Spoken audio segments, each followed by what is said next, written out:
I'm going to show you the best cameras for YouTube for under $1,000 in 2020. What's going on, guys? And for those of you that don't know me, my name is James Tseros. I make videos here on YouTube that help filmmakers grow faster. If this is the type of content you guys are interested in, consider subscribing for future videos. So the year of 2020 has been a little bit strange with camera releases, and we can all understand why. But that's not to say that there is some great cameras out there that are perfect for YouTubers under the $1,000 price mark. So I'm going to go through a list of 5 cameras that I think are of great value and have great specs and can really work well for a YouTuber that doesn't want to spend more than that $1,000 mark. Make sure you guys stick around to the end of the video because there are a couple of notable mentions that I'm sure you guys might find pretty interesting. So without further ado, let's get straight into the list. At number 1, I've put down the GoPro Hero 8. Now we all know this camera to be an awesome action camera that is rugged, waterproof, dustproof, but did you know it can be an awesome vlogging camera also? Now, one of the main points that you would pick a GoPro is for its price. It sits in around $330 US, and for that price, you get a fair bit of high specs. You can do up to 4K 60 frames and 240 frames in 1080p. Now, the thing that really sets the GoPro Hero 8 apart from all the rest of the competition is what they're doing now with mods. And if you guys haven't seen, these mods are pretty awesome. They've created these little additions to this camera that can give you a better microphone and give you a screen so you can see yourself vlogging. They've also now included 3 microphones, so audio quality should be drastically improved. So a couple of pros about this camera. Definitely the ability to have Hyper Smooth in there, and it's the 2.0 version, so it's the brand new updated Hyper Smooth. Hyper Smooth is digital stabilization that works really well. The other great thing is time warp, being able to create hyperlapses directly in camera without the need to go into your editing software and create hyperlapses like that, and these hyperlapses look insane. The other great thing about this camera is the ability to have an app that actually works well with the camera. I know it's only a little thing, but these little things do add up, and especially at the price point of $330 US, I think it is a very good contender for one of the best cameras on the market under $1,000. Camera number 2 is a Sony A6400. Now I understand the 6400 has been out for a while, but I still can recommend it as a great beginner camera, something under $1,000. It is definitely worth that money. We now have better autofocus than what was in the 6300, and they've improved their eye tracking autofocus, so I cannot knock Sony for the product that they have developed. It is still relatively small, it has a flip screen. The battery is not so bad, it can be better. Low light performance is great, so if you're filming in an environment that is a little bit less well lit, this may be a great camera to choose. Another great thing is the ability to film in F-Log and HLG to be able to give you that great dynamic range that can really then be comparable to a bigger, more expensive cinema camera. We can still shoot 4K up to 30 frames a second. If you want to go up to 60 frames, you'll go down to 1080p Full HD, which is still fine for that price point. Now, a couple of cons to this camera. The ability not to monitor audio because there is no headphone jack does disappoint me a little bit, but I can understand a camera like this is not ultimately designed for professional filmmakers, but it still can be used in that environment. That's why there is no headphone jack. And also be a little bit cautious because these cameras can overheat in some situations. If you are outdoors in a very hot environment, filming in 4K, you may get overheating issues occasionally. But that being said, I think it is still a great camera, and it is better than a lot of other cameras Sony has released recently that are more vlogging cameras. But the beauty about this camera is that you can then progress as time goes on. You don't have to go buy another camera. This can last you a lot longer. You can just improve the quality of your lenses and you will straight away get a better image in the future. So the next camera I'm going to recommend is the Fujifilm X30. Now, I have shot with Fujifilm for the last year and I am truly amazed in the product that they have developed. I use a Fujifilm X-T3, but its little brother, the Fujifilm X-T30, is also a good buy. Fujifilms have been known to give you great specs at a very good price, and that is no exception with the Fujifilm X-T30. This camera gives you awesome autofocus, 4K up to 30 frames a second, 120 frames in 1080p, awesome build quality and retro looks. But the standout feature that Fujifilm cameras give you is definitely the film simulations. Think about film simulations as color grading, but instead of doing it on a computer, it's done automatically in camera. This is great for someone that doesn't know how to color grade in post, but does want that real professional look. And Fujifilm gives us a couple of film simulations, but my favorite is definitely a Turner. It gives you that real film-like cinematic look straight out of camera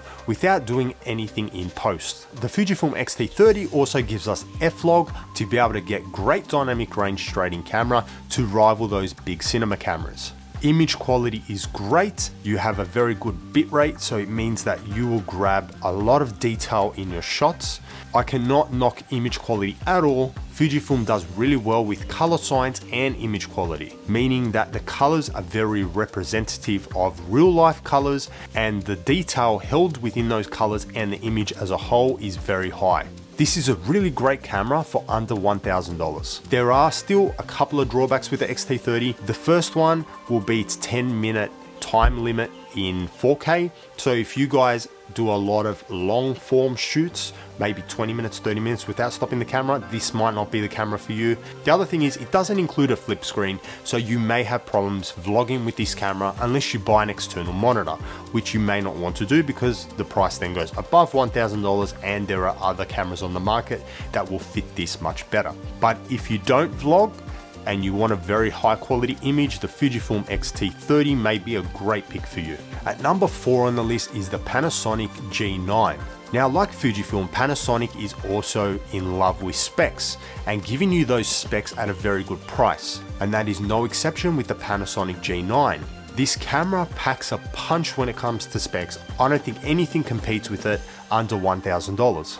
You get 4K up to 60 frames a second, great for those slow-mos. You can then slow that 60 frame footage down in post and get some real nice high quality 4K slow motion, and also 180 frames at 1080p. You can also record in 10-bit 422 ProRes internal, which I think is crazy for a camera of this price. But the thing that really sets this camera apart is its use of IBIS. And IBIS is a 5-axis image stabilizer on your camera sensor, so you don't even need a gimbal to be able to use this camera very smoothly. You also get dual card slots and a magnesium alloy body that is splash proof and dust proof. There are obviously a couple of drawbacks with the Panasonic G9, and that is that it uses a micro four thirds sensor, so a very small sensor, and image quality can be great, but in low light situations, it is not very good. So you need to be in a well-lit environment to be able to get the maximum out of this camera. Also, the autofocus on the Panasonics aren't the best. They can do the job still, but you may have some issues. If it wasn't for the autofocus, I would probably go buy this camera as a second camera, but I really think that it is still a great camera. Like I said, autofocus isn't the best on the market, but it's probably not the worst. You may be able to get away with it. Just keep that in mind. Now, number 5 on the list is the Canon M6 Mark II.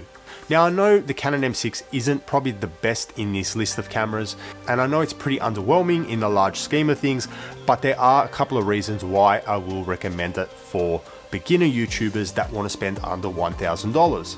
And that is for a couple of reasons. The Canon M6 Mark II gives you great autofocus, great color science, very easy to use camera settings, so great for beginners, and it's just a solid product. You know when you're gonna buy a Canon product, it's gonna be a solid product. The specs may be a little bit underwhelming, but you know you won't have many issues with this camera.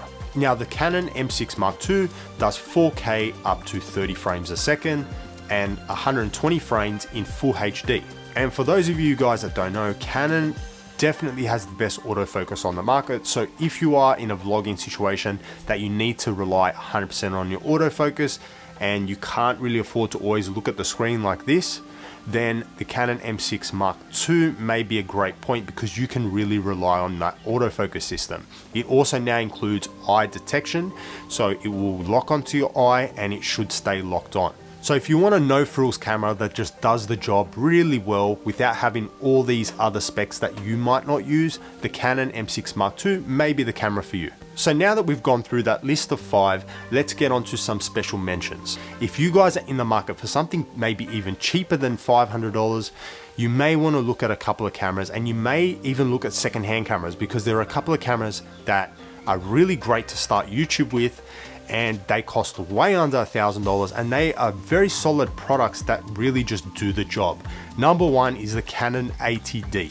The Canon 80D has been around for like 4 years now maybe, but it's still a really solid product. It's a solid product. It gives you very high bit rates for 1080p. It doesn't do 4K, but it still has great quality 1080p Full HD, and it also has that same dual pixel autofocus like the Canon M6 Mark II. It is a little bit on the bigger side, but if you want a cheaper camera, that may be an option for you guys. The second camera, if you want to get even cheaper than the 80D, is the Canon 200D Mark II, or the SL3.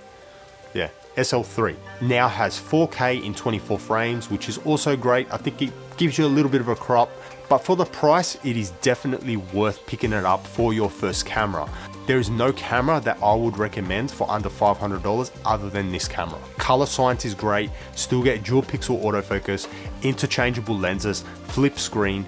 You get everything you need to start as a YouTube camera. So I hope this list helped you guys just to understand a little bit what's out there and my opinion on what I think are some great YouTube cameras for under $1,000. I hope it helped you.